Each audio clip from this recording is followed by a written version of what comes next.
Salut les frontaliers, salut les frontalières. Alors aujourd'hui, on va parler de change, parce que c'est finalement un sujet qu'on aborde assez peu sur cette chaîne, j'en ai pas trop parlé, alors qu'il y a un impact direct sur votre argent tous les mois. Donc le taux de change, l'euro franc suisse. Parce que quand on est payé en franc suisse et qu'on vit en euros, eh ben on est exposé en permanence à ce taux de change. Et dans cette vidéo, je vais vous expliquer les principales erreurs qui peuvent vous coûter de l'argent sans même que vous vous en rendiez compte. Et ce qui est intéressant, c'est que ce n'est pas quelque chose de visible. Vous ne recevez pas de facture, vous ne signez rien, et pourtant, ça peut représenter plusieurs centaines d'euros par année. Avant de commencer, juste un point important. Ce n'est pas un conseil financier. Ce que je partage ici, c'est mon analyse, mon expérience et mon regard après plus de 25 ans passés à travailler avec les frontaliers. Chaque situation est différente et les décisions doivent toujours être prises en fonction de votre situation personnelle. En revanche, si vous cherchez à mieux comprendre les sujets liés aux finances des frontaliers, ben vous êtes clairement au bon endroit. Le taux de change, c'est un peu le salaire caché du frontalier. Quand on prend l'historique, il y a 25 ans en arrière, il fallait 1 franc 50 suisse pour avoir 1 euro. Aujourd'hui, on est à 0,91 francs suisses pour avoir 1 euro. Donc, vous voyez, l'augmentation, elle est énorme. Mais concrètement, vous gagnez en francs suisses et vous dépensez, pour la plupart, vos dépenses sont en euros. Donc, à chaque fois que vous convertissez, vous dépendez du taux. Quand le franc suisse est fort, bah, votre pouvoir d'achat augmente, c'est ce qu'on vit depuis de nombreuses années, mais quand il est plus faible, vous perdez du pouvoir d'achat. Et maintenant, je vais vous parler des erreurs qui coûtent cher. La première erreur que je constate pour certains, c'est de ne pas regarder le taux. Il y a des gens qui ne regardent pas du tout le taux de change, qui convertissent quand ils ont besoin, au gré des besoins, sans vraiment se poser de questions. Et sur une année, ça peut faire la différence parce que le cours, il fluctue au gré des événements internationaux, je dirais.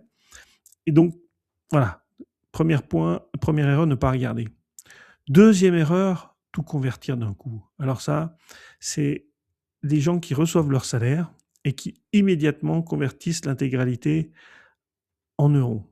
Bon, ben oui, le problème, c'est que alors c'est simple, ça vous expose complètement au taux du moment. Et donc, vous n'avez pas le choix ou vous n'avez pas la possibilité de le gérer. La troisième erreur, c'est de laisser dormir son argent en Suisse sans logique. Alors là, on est dans une autre situation que je vois souvent. On laisse son argent en Suisse en disant que de toute façon, le franc suisse prend de la force, mais on ne sait pas vraiment pourquoi. Qu'est-ce que j'ai comme projet pour investir? Qu'est-ce que c'est juste une habitude de laisser son épargne? Je rappelle que l'épargne en Suisse, ça rapporte 0,5%.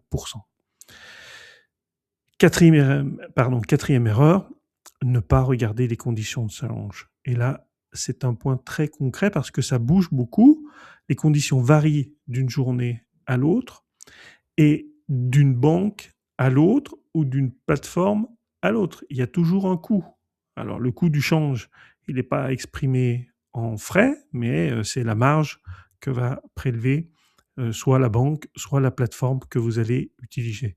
C'est pas visible, mais il y a comment on va dire, il y a une marge qui est prise, et selon le canal que vous prenez pour rapatrier votre argent, ça peut représenter un écart chaque mois, et sur des montants réguliers, pardon, ça peut vraiment faire une grosse différence. La cinquième erreur, c'est celle que je vois assez souvent aussi, c'est ceux qui font du change au mauvais moment. Je m'explique. Si vous passez par une plateforme notamment, ou par les néobanques, Revolut, Wise et autres, les week-ends, les marchés financiers sont fermés. Donc ces opérateurs margent un peu plus, c'est-à-dire que le taux qui est appliqué tient compte d'une marge supplémentaire pour que s'il y a une variation entre le vendredi et le lundi, ils soient couverts et qu'ils ne prennent pas de risque. Donc évitez de faire vos conversions et votre change le week-end.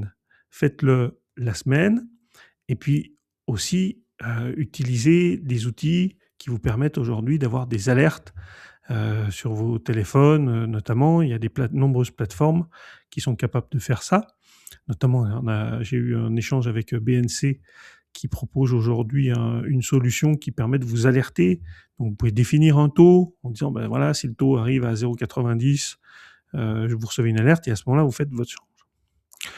Pour ce qui me concerne, je vous propose une méthode peut-être simple pour essayer de faire en sorte d'optimiser ces opérations de change.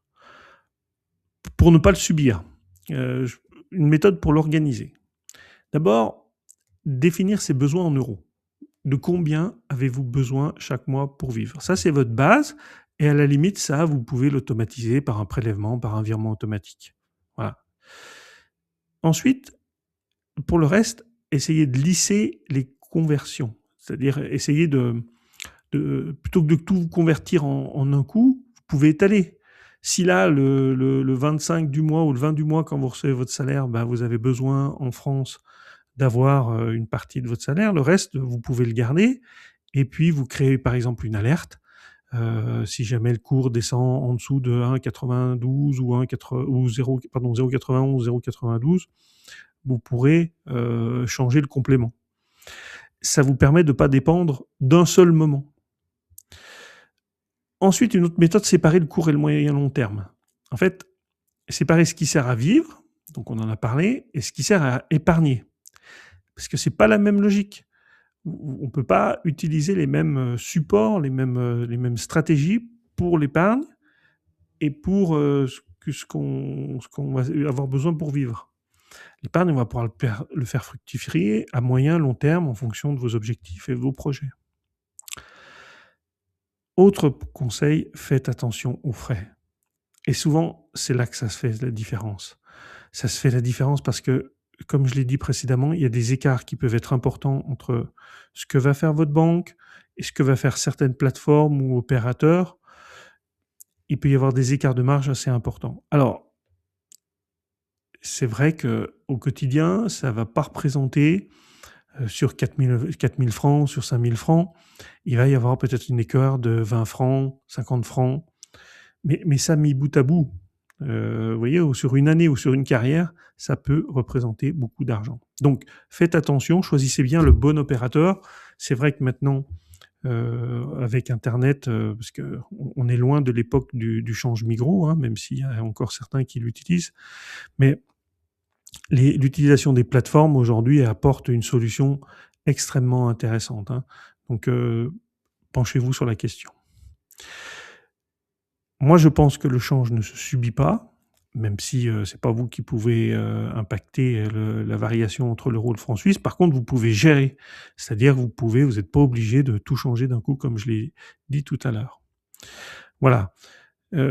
C'était une méthode, une méthode simple qui permet, à mon sens, d'optimiser un petit peu vos revenus et de protéger un peu votre pouvoir d'achat. Et même si le taux de change fait partie de votre quotidien, je pense et vous n'êtes pas obligé d'être obnubilé par ça, mais vous pouvez en tout cas y consacrer peut-être un peu d'attention, mettre en place une organisation de telle sorte à ce que l'impact soit le plus favorable pour vous. Voilà. Dans les prochains épisodes, on ira plus loin sur les stratégies concrètes et notamment on parlera du lien entre le taux de change, l'immobilier, enfin d'autres sujets.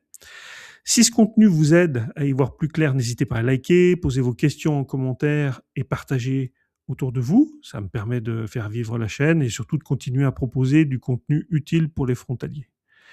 Si vous êtes frontalier, c'est clairement un sujet à ne pas laisser de côté. Le change, il faut vraiment vous y intéresser. Je vous rappelle que je vous retrouve tous les mardis à 12h15 en live pour répondre à vos questions. Et n'hésitez pas à me les faire passer en amont par LinkedIn, par email ou dans vos commentaires. Voilà les frontaliers. À très bientôt. Et comme on dit chez nous, Arvi.